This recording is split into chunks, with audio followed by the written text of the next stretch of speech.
encouraged, and I pray that you would be encouraged to hear their testimony to us today. Thank you, guys.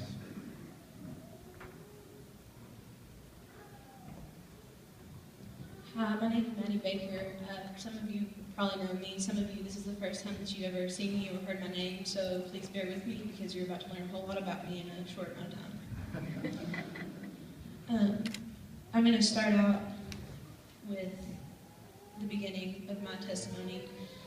I was in 3rd grade when I started getting sick and stopped eating and growing. I was nauseated every day, had terrible pain, lost sleep, and couldn't eat anything for the life of me. I went to countless doctors to try to find answers and medicines that would help me. A year went by, and we finally went to Vanderbilt, where a group of doctors had done research on a group of children that had similar symptoms that I had. They had diagnosed them with something called reflux neurovascular dystrophy, or RND. Basically, it was a child's form of fibromyalgia. This was good news and bad news for me. Good because we have some sort of answer as to why I was feeling this pain, but bad news because it would change the way that I ate and lived my life. I had to cut out all citrus, sodas, and any acidy foods that would hurt my stomach completely out of my diet.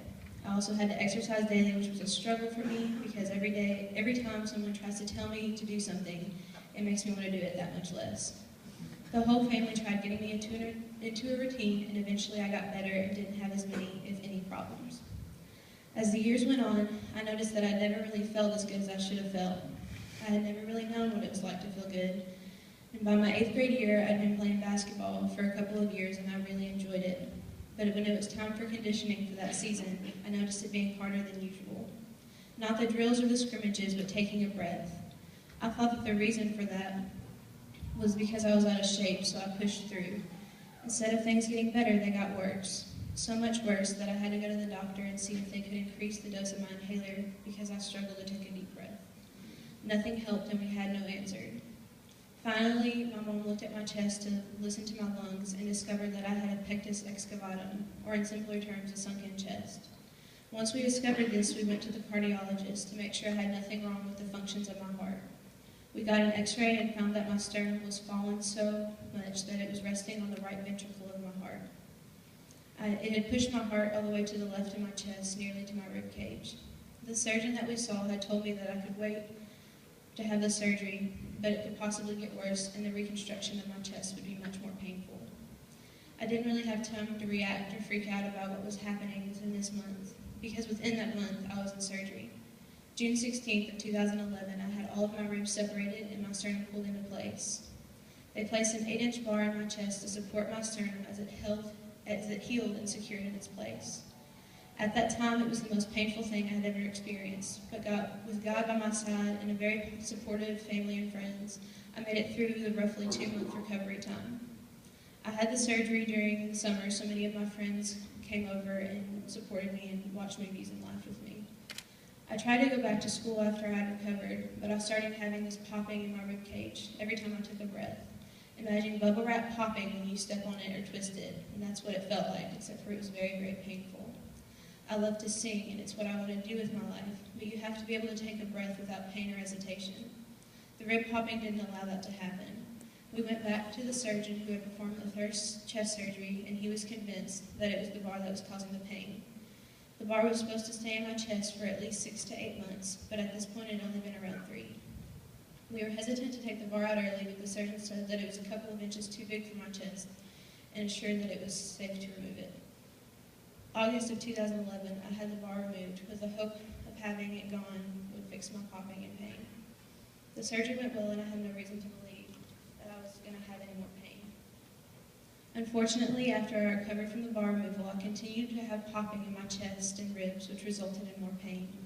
We returned to the same surgeon that did both of my surgeries, and he was confused, as most doctors are when I come in with a new problem.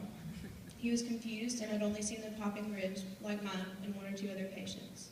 By February of 2012, he was ready to take me back to surgery yet again, this time with the anticipation of placing metal plates in between my ribs, because he believed that I had a non-union of my ribs. Even though I clearly don't remember this, after I went in for surgery, he ran out to my parents waiting in the waiting room and told them that he had found 2 extra ribs. They have a smarter term for it, but I prefer Mattie terms. They had been rubbing over my 12th rib on each side, causing the pain. He was so excited that he found an answer to the popping, so he completed the surgery and everything was great. It was another long recovery, but I was convinced that this was going to be the last complication of my life. Soon after this surgery, I started having stomach pains. They were bad enough to where I was admitted to UK's hospital to have tests run around 5 days of May of 2012. No one understood why I was having such severe pain, and all of my tests were showing up normal. They threw around many different things that could be wrong. Some people thought it was my appendix, and some people thought it was my gallbladder, but nothing stuck. To give you a perspective of the pain that I was feeling at that time, they give you a scale of 1 to 10, 10 being the worst possible pain you've ever felt in your life. I was a 9. No one seemed concerned about that, though. They sent me home with the same pain that I had felt, and I basically had to live with that pain. I learned to live with it, and that became normal for me. My 9 had become a 6 on a regular scale because my body just grew immune to it. Around September of 2012, we had run out of options, and we were clearly desperate. I had stopped eating because it hurt so bad to eat or drink anything. We finally went to Cincinnati, where we met a general surgeon that was willing, after my mom begged and pleaded, to take me to surgery as an exploratory surgery and find my appendix to remove it. The surgeon was convinced that the surgery wouldn't help. He thought that nothing that he would do in the procedure would give us answers. He said, if the removal of her appendix helps, that's fantastic, but don't get your hopes up. He said that all the way up to the operating room until I went under for actual surgery. It hadn't been long before the doctor came out of the OR so shocked and excited to tell my parents that he had found something. I had a malrotated bowel or twisted up intestines, which had been causing me pain and stunning my ability to eat. It was shocking to him that no one had found this before I was 15 years old, because normally a child that's malrotated has it fixed when they're a baby or a toddler. Again, I had something very rare that people hadn't seen much of their experience. Once we fixed my malrotated bowel, we were convinced yet again that we had an answer, and that would be the end of it. I had my surgery on a Tuesday and went home on that Friday. I was still feeling very nauseated, but I didn't think that would last very long. The next Tuesday night, I was watching a movie and got really bad cramp in my stomach. I walked around thinking it would go away, but it didn't.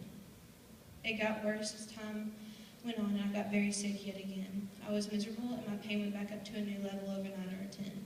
I couldn't stand or sit. I was rolling around on the ground, crying for the first time due to pain since I had my chest cut open, and they had forgotten to give me pain medicine for over 9 hours.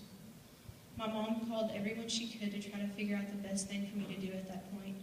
She eventually took me to Frankfurt ER to at least get some sort of pain management. Once I got to the ER, they tried their best to get my pain under control while they contacted my surgeon up in Cincinnati. I got transferred by ambulance that night and was in the hospital having all sorts of tests and x-rays done. I was there for another week, and they still didn't have any answers. I went back home that Friday, just in time to go to the Capital City River Dash that I was originally supposed to participate in myself. I woke up Saturday and forced myself to eat a granola bar just to make my mom feel better, even though I felt so sick I could barely walk. I got there and watched my cousin Kendall and his friends and some of my friends run. I tried walking around, but I was so sick feeling that I could barely stand, much less walk around the park. I played it off like I was feeling fine because I didn't want to leave. I got home, curled up in a ball in the recliner, and just sat there. I knew something wasn't right, but I had just spent 2 weeks in the hospital and I didn't want to go back. I hadn't eaten anything all day, and my dad came home with a 6-pack of protein shakes trying to get me to drink them. I told him up front that if he made me drink them, I would throw up, but he insisted on me drinking them. Just the taste of anything but water made me sick to my stomach. Keep going, you gotta drink them all, was the phrase that continually came out of my dad's mouth as he sat a bowl right in front of me and moved to the other side of the kitchen in case I started throwing up. I was right, I did throw up, but all I could say to him was, I told you so. The pain was so beyond unbearable, but I had to wait as my mom called the doctors to see what they were wanting to do. My parents brought me back up to Cincinnati for the 3rd Tuesday in a row. I wasn't thrilled to be back, but I was desperate to have something done. I was to the point where I didn't even want to speak. I was in so much pain. I remember praying continually, laying in that hospital bed, God, please take this pain away from me. My surgeon was out of town, so we had to see another surgeon. The surgeon brought up that it was my gallbladder, and he was sold on it 100% ready to take me to surgery. Dr. Barnett heard about this and rode on a bus from Boston to stop the surgeon from operating. They both agreed to do this test called a barium swallow to see if I had obstructed before they went in for surgery. I did the swallow, and I was obstructed, so that night I went in for another surgery. It was a lot longer than they had anticipated because Dr. Barnett was trying to figure out whether to leave the obstruction, which wasn't an option at this point, or to cut off parts of my small bowel. He chose the second option and removed roughly 7 inches of my small bowel. Had they not found this when they did, I could have potentially lost that entire bowel. And the survival rate without that isn't very promising, so needless to say, I was thankful for that discovery. I was left in the hospital for a couple of days because they had to get my eating patterns back up enough to where I could go home. It had been over a month since I had eaten a full meal, or even something as small as a sandwich, and I had lost over 20 pounds, so I had to start gaining some of my way back. As I recovered from stomach surgeries, I began to notice a recurring pop in my shoulder. I ignored it, hoping that it would go away, but it got so bad that I could no longer write in school or use my arm at all. Imagine running your hand across a picket fence. Add pain to that, and you've got what I was feeling. We went to get it x-rayed, and that x-ray showed a picture of a bone that looked like an old lady's frail finger sticking off my scapula. We were shocked, but we weren't strangers to the phrase, "this never happens." We discussed all the options, physical therapy or surgery, and opted to try the physical therapy to see if it helped. 6 weeks into the physical therapy, we saw no improvement, but we had no idea who could perform the surgery I needed to fix my shoulder. We saw many surgeons, all with different approaches to the surgery. Some wanted to remove all the muscle in my shoulder and make a big incision, which would have been a 3-month recovery time, while one in Cleveland said that he could do it through a 2-inch incision. We chose to go with a surgeon in Cleveland, and I'm glad that we did. March of 2013, I went in for surgery and had the bone removed. He did a remarkable job, and it didn't take very long to get out of my sling. We decided that would be a good thing to have genetic testing done to see if there was an underlying cause to all of this. I went to Cincinnati, and I got diagnosed with EDS. It has a fancy name, but I can't pronounce it, so I'm not even going to go there. Basically, in my words, what it is all the tissues and blood vessels in my body are stretchy. It wasn't good news, but it was good. But it was news. There's no cure for it. I just have to strengthen my joints and muscles. I can do all of that by doing a certain type of physical therapy. That does the reverse of what normal therapy is. I have 10 scars from what is now 7 surgeries from the past 2.5 years. I can't take any credit for making it through this on my own because I couldn't have made it through any of this emotionally or physically on my own. Before this time of my life, I never really understood when people would say things about God carrying them through 100% of the way and never letting them go.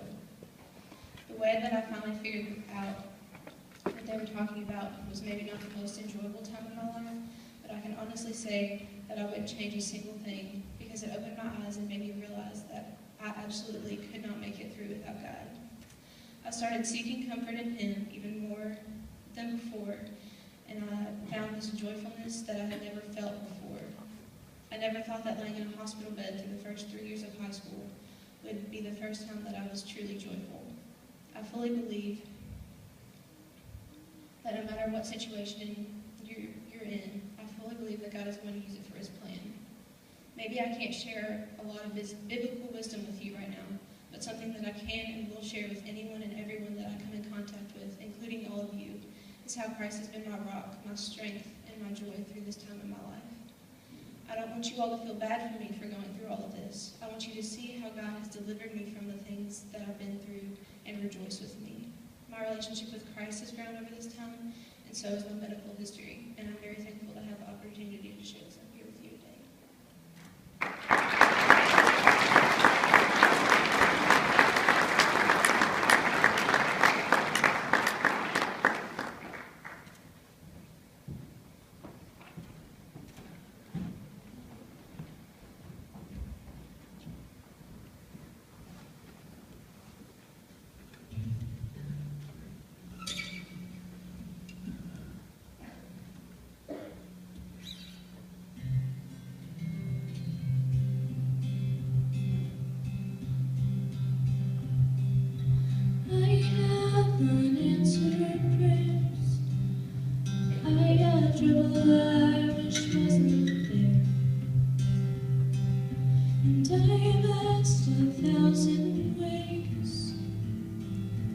You would take my name